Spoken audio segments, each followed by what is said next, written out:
Hey everyone. So I got an email the other day in response to the discipline episode that I did with my husband Bill that I'm going to read to you and then answer on this podcast as opposed to just emailing her back. Um, in part because it's a very, very common issue. And it also struck a nerve in me because I remembered being in this boat myself and how strongly I felt about it. So I wanted to take the time to answer her in this way. Also, just know going forward, I'm not going to be using names at all when people email me and, tell me their story or ask a question and I want to jump on here and answer, or if I incorporate it into a regular podcast episode or what have you.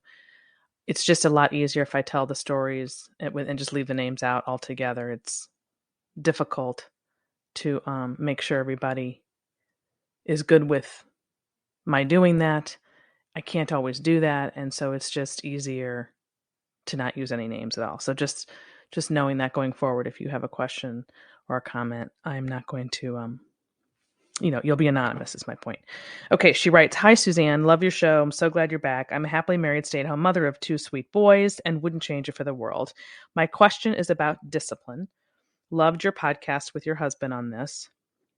What would you do if other children are running around wild in public places and your child wants to do the same?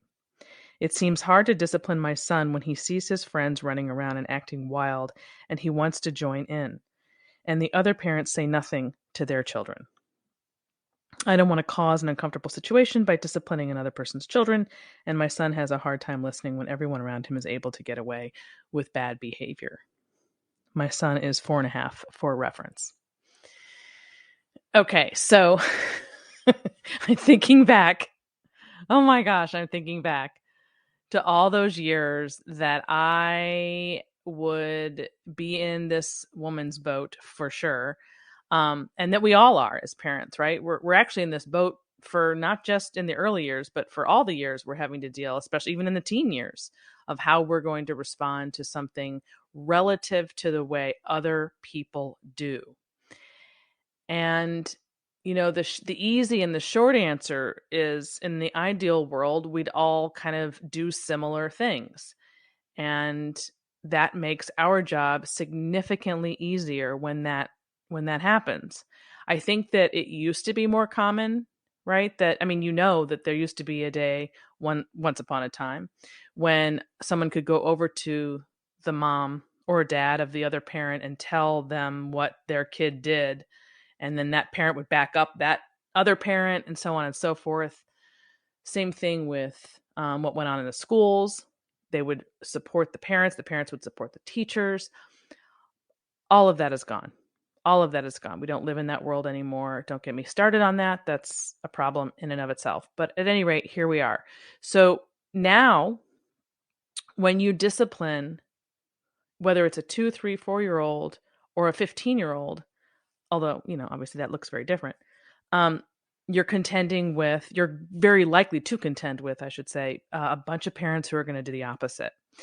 So when I was at home in the first 5 years, I had play groups with friends and their kids. And sometimes those groups would include sort of, what do you call them?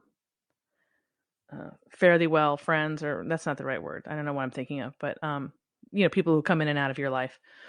And then there's friends I still have in my life today. And my close friends and I definitely disciplined similarly. And don't ever remember an issue.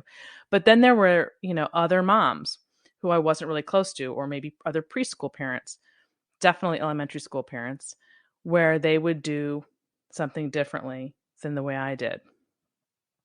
And as a result, I stood out. I'm not suggesting I was the only person, but you're going to, in the end, be choosing, when you're in this boat that this woman describes, you're going to essentially be up against deciding what's more important to you. Making sure your child gets what he or she needs in the realm of discipline to last him or her for the long haul, to hell what happens, as a result of doing that, or you're going to choose being liked. And that's very difficult. I mean, it really does very often come down to that. It's either your kids or looking a certain way or feeling comfortable. Maybe that's a better way of putting it. Feeling comfortable. Because you don't have to deal with the flack of standing out and doing it differently. So you cave on on the way you would do things so that you fit in or your child fits in. And there are going to be times when you probably have to let up a little bit. But in this instance, with this situation that she's describing in a 4.5-year-old, I'll just give you an example of what I would never cave on. So at that stage of life, it was all about food and sleep, right? In those early years, it's how do you eat, how do you sleep, and how do you behave when you're awake and you're playing with other kids. And I mean, I remember just being floored by the way so many parents just didn't respond properly to their child's misbehavior. Or as she writes here, running around and acting wild. There's a place to run around and act wild. You can do that in the backyard of someone's house, for instance, but you can't do that in a restaurant. So it's hard to tune out what's happening around you, and I'm not sure that I have a good answer for how to make you feel comfortable with that. I can only say that that's absolutely part of the parenting process today, where you are going to have to do what you would do regardless of what other people are doing around you, and that it's going to make you feel very uncomfortable. And you have to get comfortable being uncomfortable and being maybe temporarily disliked. Although disliked really isn't the word. It's more like, people know if you're more of a disciplinarian than they are, they don't think that there's something wrong with you. They actually respect the fact that you're doing that and you don't care what other people think. That's really what's going on in their head. And it just comes out looking like, there's something wrong with you. And so you have to be able to rise above that. As far as disciplining other people's children, I would agree with that. I don't think I ever did that without, well, I'll tell you when I did do that. This is very old school, but it's not done anymore for sure. If I was in charge of the other person's kid by their request. So if I was quote unquote babysitting, maybe I was staying with their kid for an hour while they ran and did something. And this was generally just with my good friends, by the way, not with people I didn't know very well. And so I knew that my friends would want me to treat their child like my own. So I was very comfortable, sort of, if you want to call it, disciplining their kids for X amount of time if I had them, for sure.